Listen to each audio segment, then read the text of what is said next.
Je suis presque certaine que vous raffolez de la tarte aux pommes. Mais peut-être devez-vous modérer votre consommation de sucre. Si tel est le cas, suivez bien notre recette car aujourd'hui, nous vous présentons une tarte aux pommes sans pâte, peu sucrée.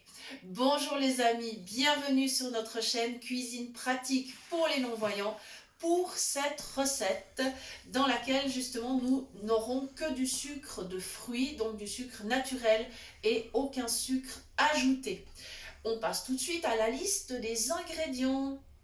La traditionnelle petite pincée de sel que l'on met dans toutes les pâtisseries, un demi-litre de lait, 3 œufs, les pommes, j'en ai mis 4, elles n'étaient pas très grandes et je les ai râpées. Voilà, il nous faudra également de la cannelle, des petits raisins secs, voilà, qui apporteront la petite touche sucrée. Et pour terminer, 8 petites cuillères à café de maïzena. Ça nous permettra d'avoir quand même un tout petit fond sous cette tarte aux pommes, mais ça sera vraiment très fin. Ça permettra une bonne tenue des tranches et je vais vous donner toutes les astuces au cours de cette recette. Donc regardez bien jusqu'au bout parce qu'il y a plusieurs astuces en cours de route. Voilà, donc maintenant on est prêt à commencer.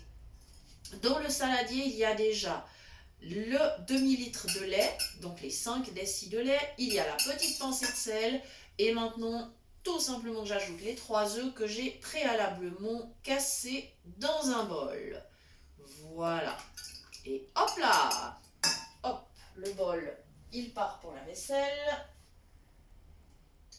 Voilà. Et je vais évidemment commencer à mélanger déjà ces premiers ingrédients. Voilà.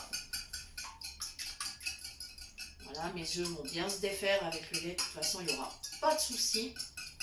Je vais même d'ailleurs directement ajouter ma cannelle qui se mélangera tout aussi bien avant qu'on intègre les autres éléments de la recette. Voilà, une bonne cannelle qui sent bon. Je vais en mettre quand même suffisamment. Voilà. Comme ceci. Et je continue. Voilà, je mélange bien. Alors, c'est une recette qui est assez vite faite. Il y a juste l'étape où on râpe les pommes. Ça peut prendre un tout petit peu de temps, mais au final, ça va quand même assez vite. J'ai épluché les pommes. Je trouve que pour la tarte, comme ça, c'est meilleur. Dans certaines autres préparations, on peut se passer de les éplucher, mais là, quand même, c'est vraiment préférable. Et voilà, ça se passe très bien. Mes œufs doivent être bien défaits. Voilà, je vais ajouter mes pommes tranquillement. Et je vais déjà me séparer donc, du fouet parce que après ça va pas être évident de mélanger. Enfin, je vais quand même le garder un petit instant, mais non, je vais l'enlever. Je ne veux pas avoir mes pommes qui sont coincées à l'intérieur, c'est embêtant après. Voilà, je vais tout de suite aller chercher la maryse qui me permettra de bien mélanger. Et là voilà, comme ceci. Voilà, donc j'ajoute mes pommes. Elles ont dû s'oxyder un petit peu, le temps d'attente justement, mais c'est pas très grave en fait, parce que comme elles vont cuire, elles vont de toute façon caraméliser un petit peu et tout, donc faut pas s'affoler pour ça. Voilà, c'est vrai que comme la recette comporte du lait, de la cannelle, j'avais pas nécessairement envie de les passer au jus de citron. Franchement, je me suis dit que ça serait pas idéal au niveau du goût. Donc je n'ai pas fait. Voilà. Alors je les incorpore tranquillement, poignée par poignée. J'en ai pas mal, mais heureusement parce que le principe de la tarte aux pommes, c'est qu'on ait des pommes. Voilà, donc voilà. Comme ceci. Voilà. Ça va partir à la vaisselle également. On va faire attention de ne pas faire de la casse, parce qu'il y a déjà des choses dans l'évier, donc on va poser délicatement. Voilà. Comme ceci. Je vais me rincer les mains. C'est absolument nécessaire. Voilà. comme ceci. On est de retour à table pour continuer la recette. Ce que je peux faire d'ailleurs, c'est également directement ajouter mes petits raisins secs. Et donc, dans cette recette, vous avez remarqué, au niveau des ingrédients, je n'ai pas du tout mentionné de sucre, parce que les pommes sont suffisamment sucrées. Les petits raisins secs également, ils apportent encore un petit complément de notes sucrées, et ça évite vraiment de rajouter du sucre. Voilà. Si vous n'avez pas de petits raisins secs, ou que vous préférez utiliser d'autres fruits secs, par exemple, vous pourriez utiliser des dattes. La date, elle a un pouvoir sucrant qui est assez élevé. Donc ça, c'est pas mal. Donc voilà, ce sera vraiment du sucre naturel. Voilà, j'ai mis 2 petites poignées de raisins secs. Ça va aller plutôt pas mal. Voilà, comme ceci. Voilà, donc là, que du sucre de fruits. Voilà, alors c'est vrai qu'on pourrait être tenté d'utiliser des édulcorants, chose que je vous déconseille formellement pour 2 raisons. La première raison, c'est que si vous vous habituez à utiliser des édulcorants, vous n'aurez pas l'habitude de vous passer de sucre. Vous n'y arriverez pas parce que vous aurez toujours le goût du sucre. Donc voilà, déjà, première chose. La deuxième chose, c'est que les édulcorants, eh bien, c'est de la chimie. Et vous savez que je ne suis pas très copine avec les additifs et tous ces trucs-là, hein, voilà. Après, chacun fait comme il veut, mais voilà. Et donc, c'est pas vraiment la peine d'en rajouter. Je veux dire, c'est sûr que, voilà, on a déjà assez de produits chimiques et autres dans plein de produits. Et là, franchement, si on peut éviter, moi je trouve que c'est bien préférable quand même. Voilà. Donc tout simplement. Alors c'est vrai que par exemple vous avez un sucre naturel sans calories qui est la stevia. Mais la stevia elle donne un petit goût amer qui n'est pas toujours très agréable. Et puis bon, souvent on la trouve aussi sous forme raffinée, bah, du coup elle a perdu toutes ses propriétés, ce qui n'est pas non plus très intéressant. Voilà. Alors après, si vous tenez vraiment à mettre un petit peu de sirop d'érable, ou je sais pas, pourquoi pas, hein, mais voilà, le mieux c'est vraiment de s'habituer à pas consommer trop de sucre. Et comme ça, il y a des alternatives. Voilà, j'ajoute mes cuillères de maïzena, et là je compte. Donc 8 petites cuillères à café. Une. Oups, je suis en train d'en mettre partout. C'est pas toujours évident ces sachets, franchement. Mais bon, on va faire avec.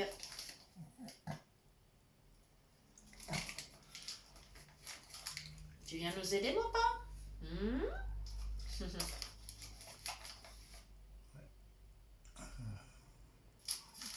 Il y a un souci? Oui. Qu'est-ce que j'ai fait? J'ai l'impression que tu n'as pas mis grand-chose. Ah, d'accord. Bon. Alors, il faut taper juste. D'accord. Ça va aller. Tape sur le... Le saladier? Voilà. D'accord. Parce qu'autrement, il y a rien pas... qui... Non. D'accord, super. Eh ben, heureusement que mon mari sait mes yeux, parce que voilà. Moi toute seule, Tape des fois. un petit peu sur le saladier. Ah, voilà. Dac, ouais, j'ai entendu. Et ben, je te remercie, parce que du coup, comme quoi, vous voyez, on ne change pas une équipe qui gagne, hein, on est toujours un tandem très coopératif. Tape sur le saladier, voilà, c'est bon. Voilà, je crois que là on est bon par contre. Je ne vais pas mettre trop non plus. Je vais remettre ma maïzena dans le carton. Ouais, en fait, j'aurais dû préparer tout ceci à l'avance. Ça aurait été beaucoup plus malin. Mais bon, voilà, c'est comme ça. Voilà, je vais laisser là d'ailleurs la maïzena. J'arrangerai tout à l'heure. Et je vais quand même, je m'aperçois que ma pâte est quand même suffisamment liquide, donc ça ira bien. Je vais récupérer le fouet pour bien incorporer la maïzena. Sinon, j'aurai probablement des grumeaux, donc je vais le laver. Voilà.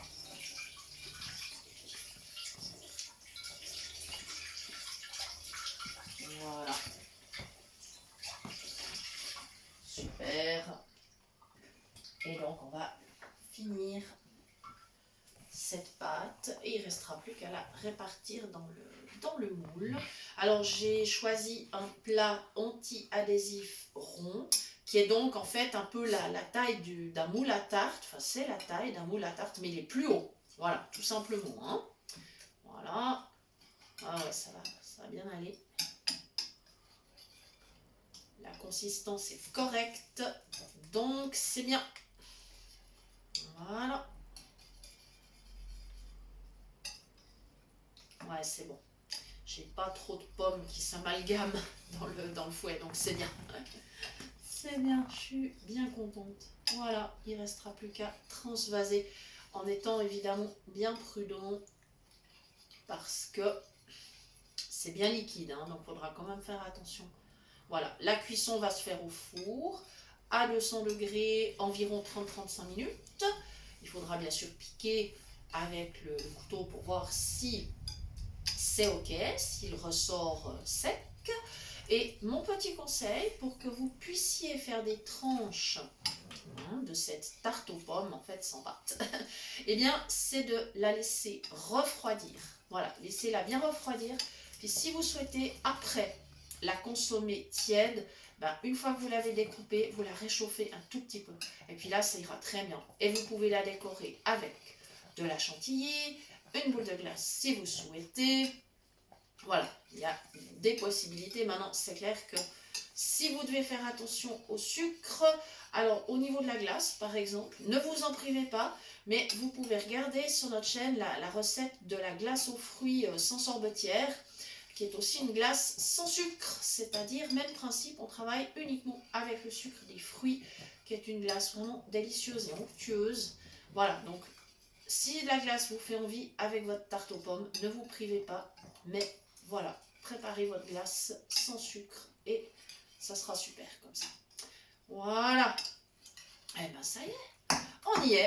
Donc, je vous rappelle que vous pouvez toujours nous écrire sur le mail de la chaîne, cuisinepratique@mail.ch, pour toute demande de recette ou si vous souhaitez recevoir les liens des prochaines vidéos.